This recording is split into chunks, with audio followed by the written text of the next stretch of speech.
Bienvenue dans cette nouvelle édition du Non-Stop Info. Voici les titres de l'actualité. En République démocratique du Congo, l'ancien vice-président Jean-Pierre Bemba bénéficie d'une liberté provisoire délivrée par les juges de la Cour pénale internationale. Sa relaxe a suscité de nombreuses réactions. Au Cameroun, la société d'État, le Camtel, mise sur un nouveau mode de distribution d'Internet, une distribution par satellite, une manière de garantir l'accès à Internet aux populations des zones enclavées et reculées.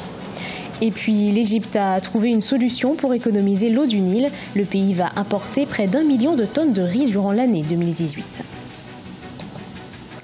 En République démocratique du Congo, les juges de la Cour pénale internationale ont libéré ce 12 juin l'ancien vice-président Jean-Pierre Bemba. En 2016, il avait été condamné en première instance à 18 ans de prison pour crimes de guerre et crimes contre l'humanité pour les atrocités commises par ses troupes en République centrafricaine entre 2002 et 2003. La relaxe de Jean-Pierre Bemba a suscité de nombreuses réactions. Écoutons à ce propos le juriste Isidore Ozando Olanga. Donc, dès lors qu'il a été acquitté dans cette affaire, sa présence en détention, ça ne fait plus. Donc là, on devait que le libérer. Et puis, c'est une bonne chose pour la justice internationale. Pour moi, on a appliqué la loi parce que ça, c'est une opinion personnelle. Sa condamnation, c'était vraiment illogique dans la mesure où les autres acteurs principaux n'ont même pas été poursuivis. Je pense au président centrafricain. Il n'a pas été poursuivi. Alors, comment lui, il pouvait payer seul toute cette affaire? Dès lors qu'il a été acquitté pour l'affaire principale, c'est-à-dire l'accusation des crimes contre l'humanité et crimes de guerre, et qu'il a passé 10 ans de prison, sa présence en prison, ça ne se justifiait plus. Dans la mesure où, pour la deuxième affaire, il encourt au maximum 5 ans de prison. Or, il a déjà passé 10 ans en prison. Donc, c'est que sa présence là-bas, ça ne se justifie pas. C'est quelqu'un qui a été vice-président et qui a une formation politique qui a pignon sur rue. Et avec son aura, sa personnalité, il va certainement peser d'une manière ou d'une autre dans la vie politique actuellement. La société camerounaise Camtel accroît ses performances avec la distribution d'Internet par satellite. Ce nouveau mode de distribution d'Internet va garantir la flexibilité et la rapidité du service. Cette démarche s'inscrit dans un contexte où l'accès à Internet reste encore un défi pour les populations urbaines et rurales. Corinne Kamseux. En 2017, le taux de pénétration Internet était estimé à 25% au Cameroun. Un niveau de connectivité supérieur à la moyenne africaine fixée à 18%, mais encore insuffisant pour le gouvernement camerounais. Ainsi, la Camtel, la Cameroun Telecommunication, travaille sur un nouveau projet qui va permettre de distribuer Internet via le satellite. Après les avancées réalisées avec la fibre optique, cette nouvelle technologie va permettre de connecter les zones les plus reculées du Cameroun. Plusieurs essais ont été réalisés par des entreprises, des écoles, des hôpitaux, des banques et des bureaux de poste, avec le concours du groupe belge, spécialiste de la fourniture de services VSAT par satellite SAT-ADSL. Internet par satellite est à la fois une méthode d'accès et un mode de large diffusion au réseau Internet via une transmission satellitaire à destination du grand public. C'est une technologie complémentaire à ce qui existe déjà, qui est la connexion en fibre optique. Et actuellement, nous pouvons bénéficier de l'Internet à moindre coût et également dans les différents points du pays. Pour Camtel, ce nouveau mode de distribution d'Internet va garantir la flexibilité, la rapidité et l'évolutivité du service Internet. Aussi, les experts s'accordent à dire qu'une connexion Internet par satellite est la seule qui garantit une couverture nationale. C'est souvent pour les connexions temporaires dans des espaces où vous n'avez pas forcément une disponibilité de la DSL ou bien de la fibre optique. C'est pour ça que c'est intéressant. Donc, quand vous voulez avoir aujourd'hui, rapidement, on vous dit dans 5 minutes, il vous faut l'Internet quelque part et que la fibre n'y est pas. Vous déployez votre système, une antenne, et puis vous êtes directement connecté sur le satellite. Donc voilà pourquoi c'est facile à mettre en œuvre. La connexion Internet par satellite permet un niveau de débit proche des 20 mégabits par seconde. Même si cela reste inférieur au niveau de débit dans les cas de connexion par fibre optique ou même réseau mobile, cette autre technologie que s'en va explorer comme telle est tout indiquée pour garantir l'accès à Internet aux populations des zones enclavées et reculées pour qui l'Internet 1.0 reste encore un luxe. Créer plus de 9 millions d'emplois en Afrique dans les années à venir, c'est l'un des objectifs du nouveau programme de la Banque africaine de développement, la Coding for Employment, lancé à Kigali durant le sommet sur l'innovation en Afrique qui s'est clôturé au Rwanda ce 8 juin. Ce programme a comme objectif principal de préparer les jeunes Africains aux emplois de demain. Fraternda Keisanga.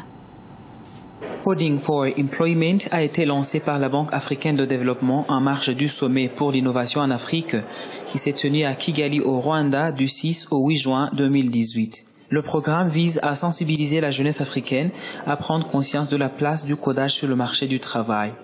Selon la Banque africaine de développement, plus de 9 millions d'emplois seront créés par ce programme et 32 millions de jeunes Africains seront formés en matière de codage.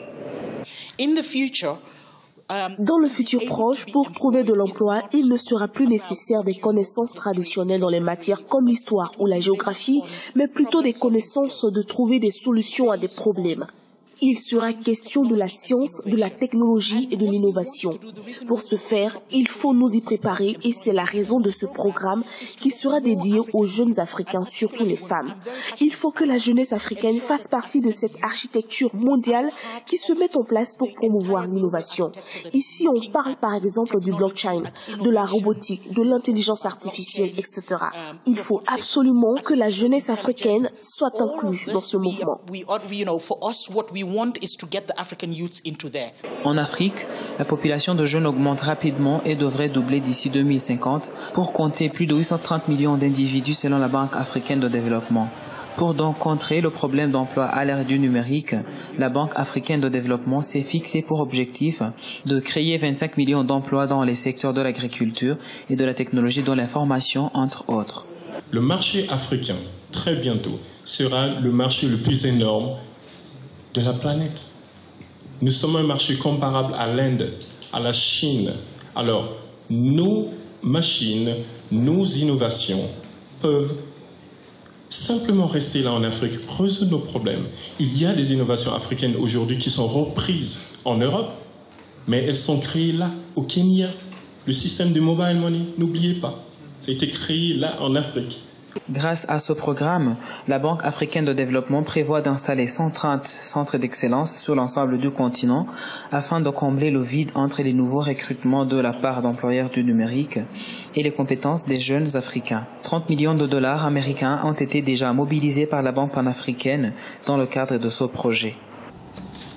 L'Égypte lancera un programme d'importation de riz pour augmenter ses réserves, une mesure qui vise à compenser la baisse de la production de cette céréale exigeante en eau afin de préserver les ressources en eau du Nil.